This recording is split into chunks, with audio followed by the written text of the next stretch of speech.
जय शनिदेव, जय शनिदेव, जय शनिदेव। जीवन में जानबूझकर किया गया पाप व जीवन में अनजाने में हुआ पाप, तब ये पाप दोनों दो प्रकार से है। वह पाप जो अनजाने में किया आपने, वह तो धुल जाएंगे आपके, मिट जाएंगे आपके गंगा स्नान आदि से, अन्य तीर्थ स्थलों पर किए गए स्नान आदि से। लेकिन जो पाप आपको पता है कि गलत था, वह कर्म आपने जानबूझकर किया, तब उन कर्मों का दंड फल तो भोगना ही पड़ता है भक्तों।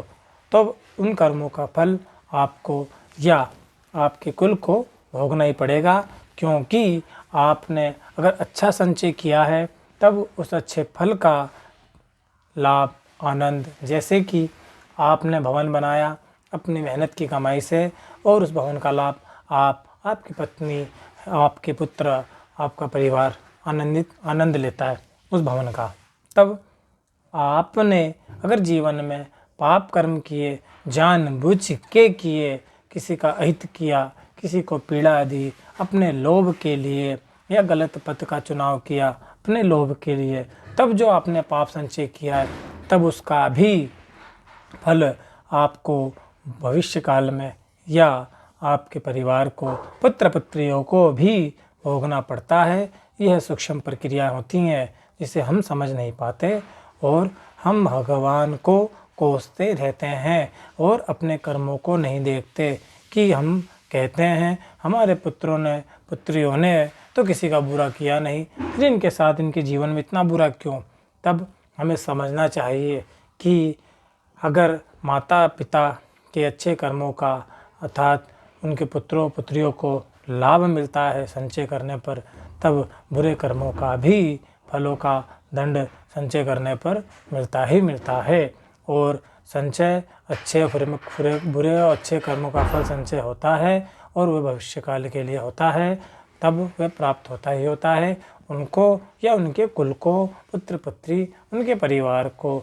क्योंकि कहीं आपने नौकरी करी और तब आपने वहाँ 30 दिन नौकरी करके, हाजिरी भर के, और वहाँ से जो धन अर्जित किया, तब उस धन से जो भी घर में सुख की प्राप्ति करते हो, तब इसका आनंद पति पत्नी, पुत्र पुत्री सब परिवार लेता है। तब जब अच्छे का आप आनंद ले सकते हो, तब सब मिल कर के लेते हो, तब किए गए पुण्य का फल का आनंद आप ग्रहण करते हो, तब किए गए पाप कर्म के फल का भी दंड आपकी पत्नी, पुत्र पुत्री, परिवार को भोगना पड़ता है।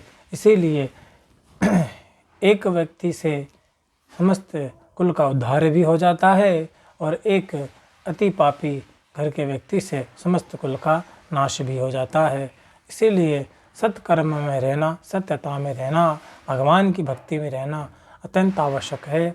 और सर्वप्रथम अपने जो छोटे घर में बच्चे हैं, बालक हैं, उनको विशेष रूप से उनके होठ पे भगवान का नाम जप अत्यंत ही आवश्यक है चालू करना, जिससे कि आने वाला समय जैसे जैसे वो बड़े हों, तब उनके मुख पर वो नाम जप निरंतर जागृत रहे, जप चलता रहे और उनके जीवन में सही और गलत का वह मार्गदर्शन भी बने। और उसी प्रकार भगवान उनका मार्गदर्शन बनते हैं और वह जीवन में सही पथ का चुनाव करते हुए सही कार्य करते हैं, जिससे कि इस प्रकार समस्त पीढ़ी दर पीढ़ी कुल व्यवस्थित, सही, सत्य मार्ग पर और रहती है और उनका परिवार आनंदित रहता है। क्योंकि सही और गलत अगर है, पॉजिटिविटी नेगेटिविटी है, पाप और पुण्य है, तो आप हमारे हाथों द्वारा किए गए कर्म, वह कर्म सही हैं तो उसका फल, और किए गए कर्म अगर बुरे हैं तो उसका फल हमें, अर्थात हमारे साथ हमारे परिवार को, पुत्र पुत्रियों को भी भोगना पड़ता है। इसमें तनिक भी भेद नहीं है। इसीलिए इसको, इस छोटे से गुण से, इस ज्ञान को जानकर समझकर ग्रहण कीजिए। बाकी कोई गलती हो तो छोटा भाई जानकर क्षमा कीजिएगा। जय शनिदेव, जय शनिदेव, जय शनिदेव।